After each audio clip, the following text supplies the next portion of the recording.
So, Nirmal, hello, and Hello.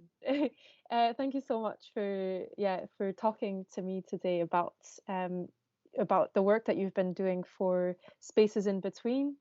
Um, so I thought maybe you could tell us a little bit about your background and about yourself to begin with, if that is all right with you.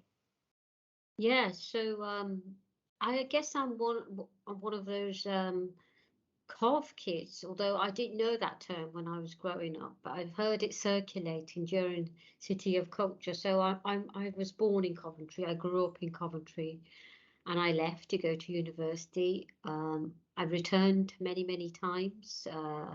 Those visits increased over time as my parents became older and had different ailments. And so in 2016, I came back. I would call myself a returnee. The fact that I left and I came back is part of my biography. I returned to live in the city to be near my very elderly mother, who was in her 90s then. And the other feature that's an important aspect of who I am, I guess, there are many aspects, but I left to study sociology. And so I'm a sociologist. I'm a lecturer at Goldsmiths. I've been there since 2003. And yeah, I'm. It's a subject I found really that I don't know. I wouldn't say it's a calling, but I found a home inside sociology. And at Goldsmiths, currently it's been destroyed by the governance structures, but it's a very creative place to be a sociologist. It has an open understanding of what sociology is, what sociology can become, and what a sociologist can become. Hmm.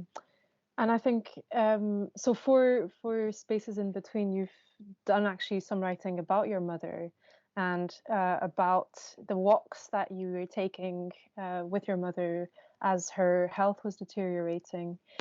Um, but also like flashbacks to younger days and to walking, and there's a kind of element of looking back at a place, and that notion of returning that you're talking about is kind of very much appearing inside that text, and so it's quite interesting though, because I think the writing that you've done for Spaces in Between, at least the kind of creative side of it, is a very different voice to perhaps the more academic writing that you have been used to doing as an academic. And yet I feel like you still, there is definitely that kind of sociological context to the writing that you're producing.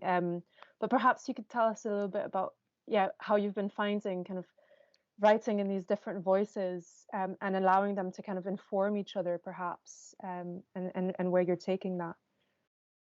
Yes, that's a great question. And so I guess it's interesting because I feel I've become full circle.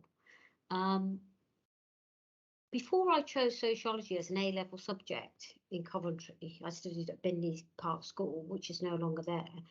Um, I found John Berger's Ways of Seeing in Stoke Library, Mm. and it's a very creative text. It's full of theories, full of art. It's got almost a poetic prose in places.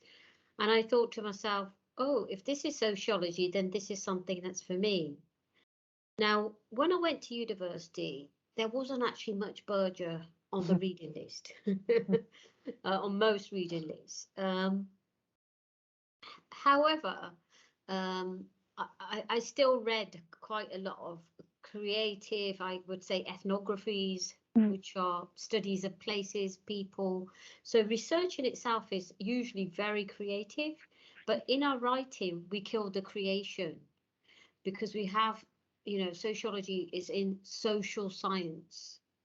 So we have this tendency to follow a scientific protocol of having a hypothesis, collecting data, writing it up, proving, disapproving.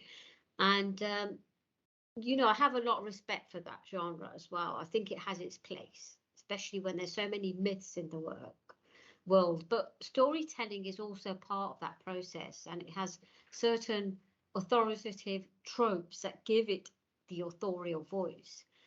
And my book Space Invaders, which was my first book, published in 2004, sorry,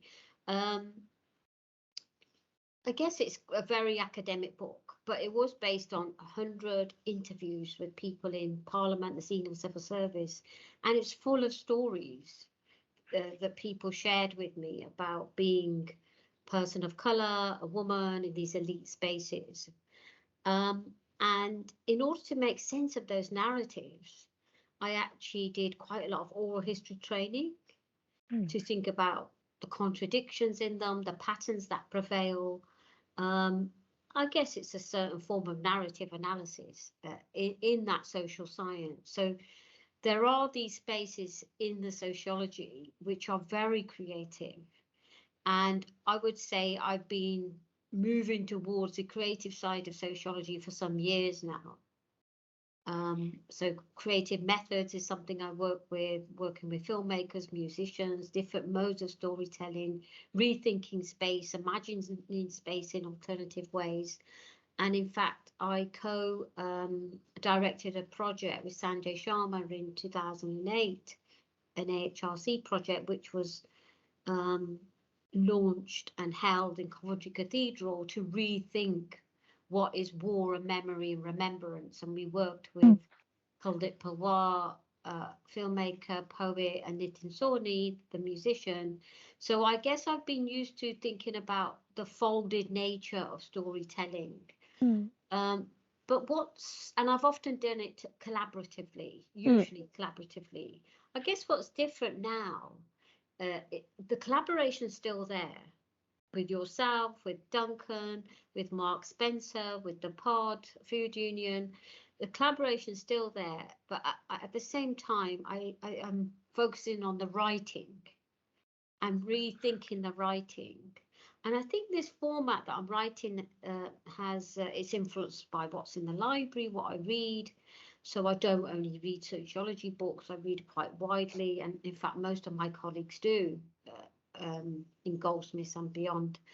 And the lockdown also affected me because during the lockdown with homeschooling, not seeing our colleagues, not going to conferences, not being in that hub of intellectual activity, one of my I guess refuges, escape routes was to become a student for lots of creative non-fiction courses online. I did quite a few actually. Oh, I okay, did one with Arvon. I did a week-long retreat online from home, and lots of small so-called masterclasses. And this actually, I think, released me a little bit from the normal academic genre that I'm much more comfortable in writing. So I've always read creative work, but haven't always written it. And the essay I wrote for you, Alix, also in lockdown, on Indomitable Mint, which you put in your beautifully compiled garden zine, was one of the earlier pieces where I started to combine biography and social political, I guess, analysis, and kind of creating an art between the two. So yes, I've been building that hybrid writing, and in fact, some of it started when I moved to Coventry actually in 2016. I was quite cross with what I saw around me in terms of lack of civic care. And I started writing about that. And then I wrote a piece called Walking Through Litter. So that was a form of life writing, that social commentary as well.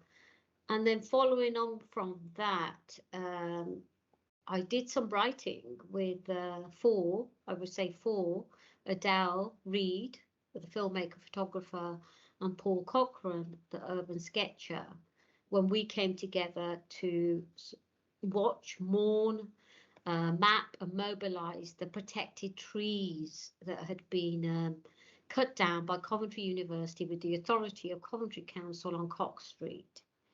and we just couldn't believe this carnage. So we came together to discuss this, and then Paul and Adele asked me to start writing my thoughts down, to share some writing with them. So it was, again, a collaborative way of being in the world that led me to write in this slightly different way from what I would normally write. I actually find it quite difficult because I have this other head always clicking away, my references, my footnotes, and the straightforward essay. Do we have the authority to speak in a straightforward essay without the multiple references? Where's the Even though bibliography? the references are, always there. No, absolutely.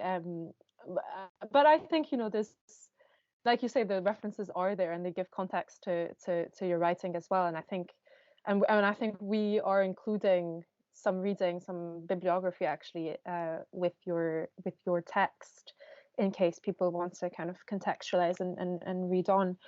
But I think also, I think you're right, and I think like that hybrid kind of format, the mixing the personal, the civic, mapping a city and kind of and then kind of thinking about the social context and the academic, and having it kind of weave together, it enables everyone to kind of have access to these worlds as well. I think, when I'm reading your text, I'm transported to Ball Hill, to that place, and I'm thinking about what's at play there.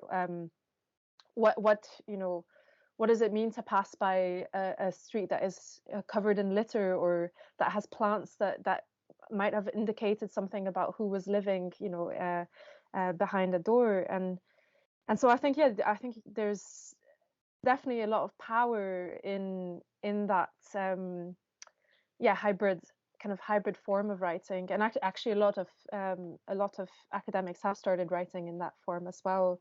And I can understand why. I think it's a very kind of potent way of engaging with the world. And I think in terms of collaboration, it's really interesting, because for the project you were kind of, I wouldn't say forced to collaborate with, but because of the nature of the project, you were given a walk with Mark Spencer, the forensic botanist, and you've also done walks with Duncan Whitley, the filmmaker. And I wonder, has that kind of altered, or I know that in your writing you talk about companion thinkers and the companions that kind of come and walk with you, and give you different lenses of seeing what you're seeing. And so, I was wondering a little bit about, perhaps how the walk with Duncan and Mark might have affected how you've been writing and engaging with that area of the walk that you've been writing about. Yes. So the four of us went on the walk together, and I would say that the writing is layered through. Writing is always layered, but I can say that here is definitely layered through who I walk with, who I walk along with in this small stretch, that I might on my own, only it might take me 5 minutes, but when we walk with Mark Spencer, that walk took 2 hours. And Yes. my attention was falling on, would have normally have felt on the litter, and the kind of multiple occupation of properties, the to let signs, and the lack of accountability in terms of the huge incomes landlords are making, but they're not required to take care of the debris coming out of their houses. So I would have focused on that, and in fact my essay I wrote in 2016-17, Walking Through Litter, is really about litter and the kind of lack of civic care. But when we walked with Mark Spencer, my attention fell to the plants, and many of the plants are part of kind of wilding urban landscapes. Some of them are remnants of gardens that were immaculately kept, and snow in summer, as we heard with Mark Spencer, is one of those plants that would have been common in the 50s, he says, in front gardens. And then so many of those plants took us to diasporic places, you know, from Burma to Mexico to Italy. And I just didn't have an inclination before that walk in terms of how global those plants are and the specific routes and journeys, whether it's through birds, their feathers, railways, people, how this kind of migration has occurred. And it sat quite well with me because, you know, I'm from a diasporic family. So my parents had, my father had moved to Coventry in '57, and my mum and my siblings followed in the '60s, and then I was born after that. So it allows me to blend in those lives as well. And I definitely would not have picked up on the nuances of the individual plants without that walk. And so the chapter that I've shared, I have a larger book this will contribute to, is very, very much affected by the plants. And in fact, I've noticed that Mark is given if we call it a talk or a tour. Oh yeah, critical plant walk. Critical plant walk. He's given another one at the cathedral on Thursday. So I'm trying to book myself in for that, because my Right. 1 mile walk starts from Board Hill and goes all the way to the cathedral, and it's roughly slightly over a mile. But and I did have the title of 1 mile walk, but I've realized, and through discussions, and that it might actually be called walking along with, because the other elements I'm walking along with are the histories, the ghosts, Yeah. my daughter, you know, walking along with buildings, depending on how my attention falls, activists from the area. Anne Wilson came on. Absolutely. Another walk that we did after our walk, I did a walk with soil scientists. And there my attention was falling somewhere else. So these are forms of walking along with to layer a walk. And one thing I knew I didn't want to do, because there's some incredible, more qualified people than me to do it, is I'm not kind of working on providing a local history as such. It's not a local history book, although it is about a local place. It's layered in time. It goes back and forth through memory, speculates, and also it has different modes of writing, different registers, as you say, it leaks in the kind of hybrid Absolutely. formulations. Absolutely. Yeah, and I think it's interesting, you know, you mentioned the ghosts, and obviously, like, I think, you know, because the text is talking about your mother and your mother, your late mother, there is definitely that obvious ghost there, but it's also all the other ghosts. So like what you're talking about, the plants, you know, the kind of the snow in summer is, you know, almost like a remnant of an inkling of what might have been or who would have lived there, and when, and all these kind of the things that you notice on your walk, you know, these ghosts that walk along with you are also, yeah, markers of times past and possibilities of the future. And I find that really interesting, the kind of the layers of temporality that emerge out of your writing as well. Yes, I mean, temporality is very significant, and I think that was deepened further through the walk with Mark, the botanist, because he was talking about some plants that, you know, were there from the Ice Age, before the Yeah, Ice yeah. Age, and then from the agrarian period. It's an incredibly urban area, and your sense of time is really stretched out. And we think of how our urban areas are very, very sedimented, with human and non-human and multi-species histories, and how they're also entangled, and they make each other. So it's Yeah. not that you have nature over here and technology over there. They make each other. And the rest, small essay you've written, Alix, on, you know, the Oxford, Ragwort, yeah. yeah, and how it's been transported because of railways and railway lines. But I think it's incredible how in that 5-10 minute walk there's so much there. We start Absolutely. from the music museum, you know, we pondered on these gardens, we looked at a wasteland, which what is a wasteland now, Mm. and with The through library. chemical, the Yeah. library next to the library, Stoke Library, through chemicals, how it's been wiped out and the plastic lives on there.